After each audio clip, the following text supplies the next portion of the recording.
going to kind of give you some tips that I wish that I would have known prior to graduating. I didn't have the opportunity to talk with a professional. We didn't have anyone come speak to us and all of this. So I think the reason I enjoy doing this is because of the fact that I didn't have anyone do it for me.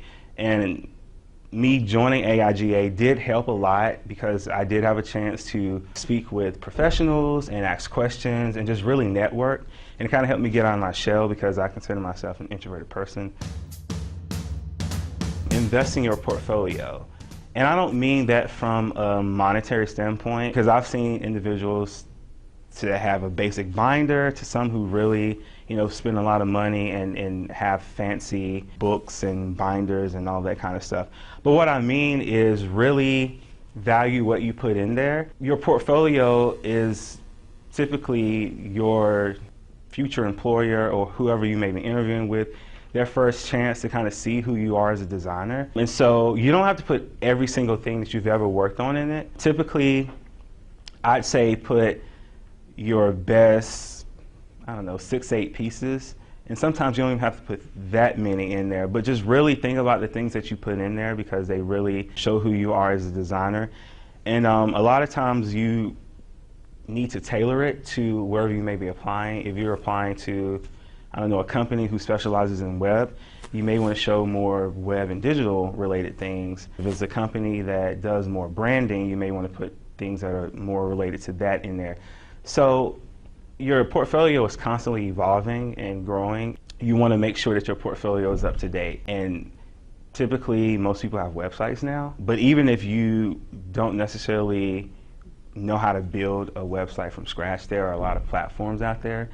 Definitely, invest in your portfolio. Really be smart about the things you put in there. Value yourself.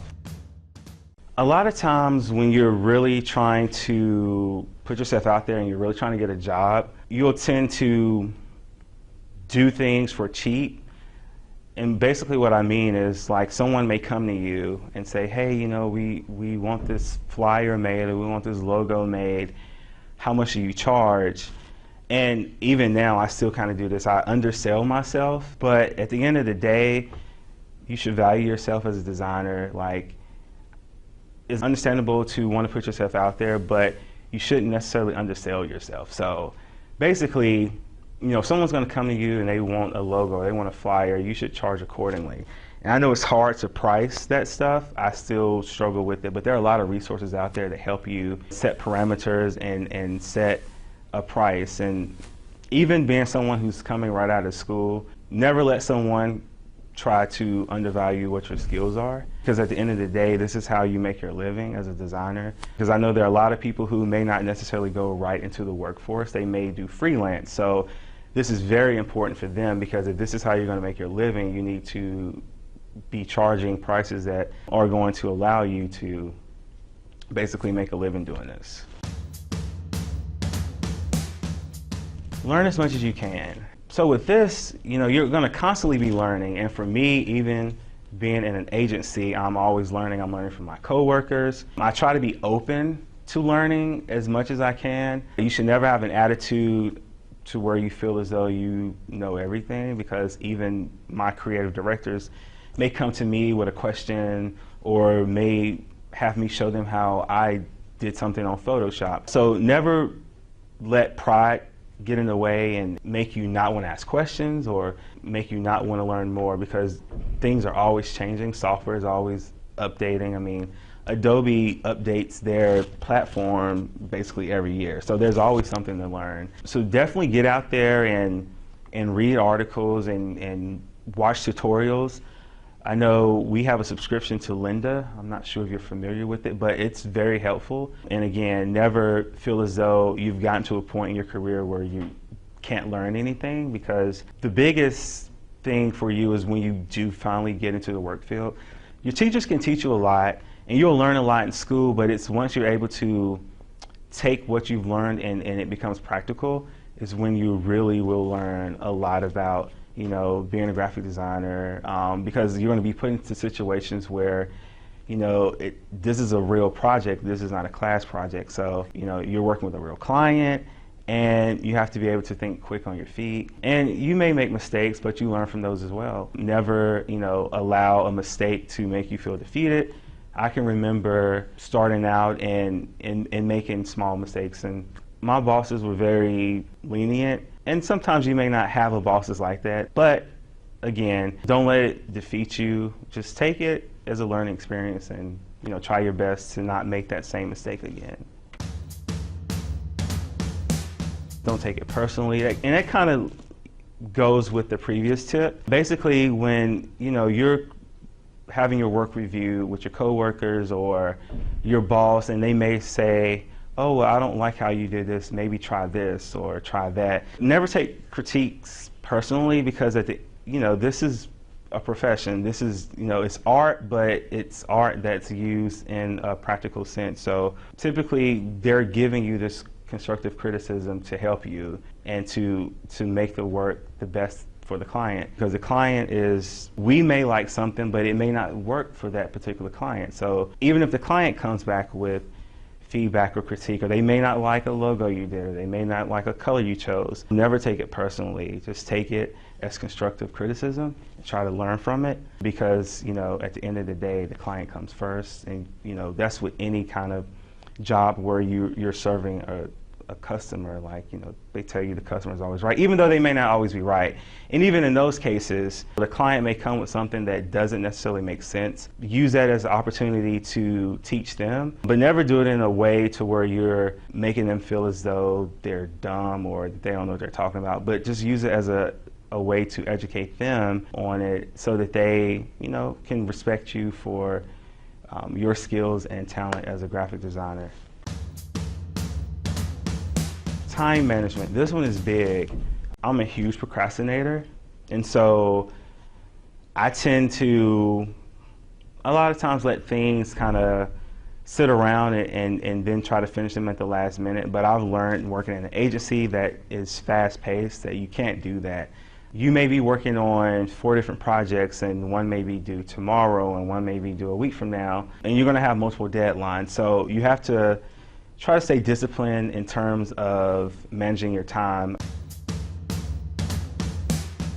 Network like crazy. So this is where joining organizations like AIGA comes in. Those are great opportunities to meet other designers, to talk with other students, to kind of see what type of things they may be working on in class.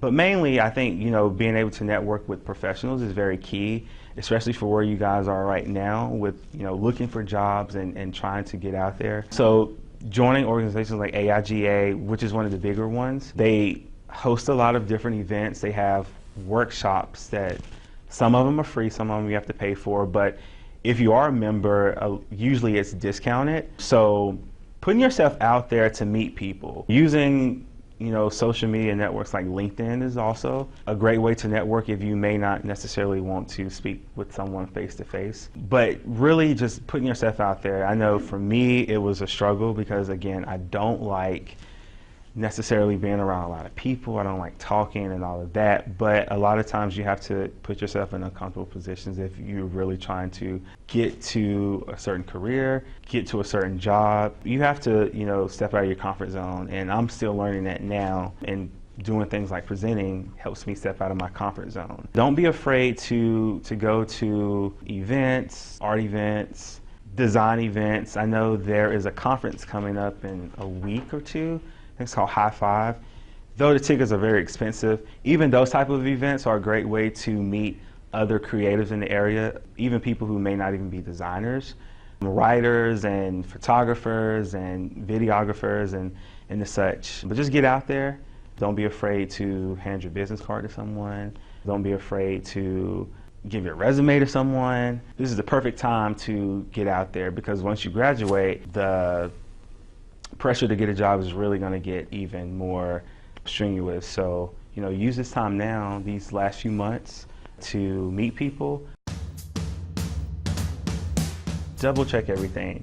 Again, once you get into the working world and you're working for big name clients, make sure you're checking your work, because it's easy to gloss over like a typo or having something that is a mistake on a flyer that you're getting 1,000 of them printed can be very costly. And I think I alluded to this earlier, but when I first started working at French West Fawn, I was working on a t-shirt design, and I believe there was a typo on the shirts, and they had already printed the shirts, and none of us caught it until they had delivered us the shirts and realized that there was a typo on them. And I can't remember how many shirts that we had printed, but there was a lot. But the vendor decided to eat the cost simply because they said that they should have caught it as well. And I didn't get in trouble for it, but it was a big wake-up call to me to make sure that I'm looking at everything before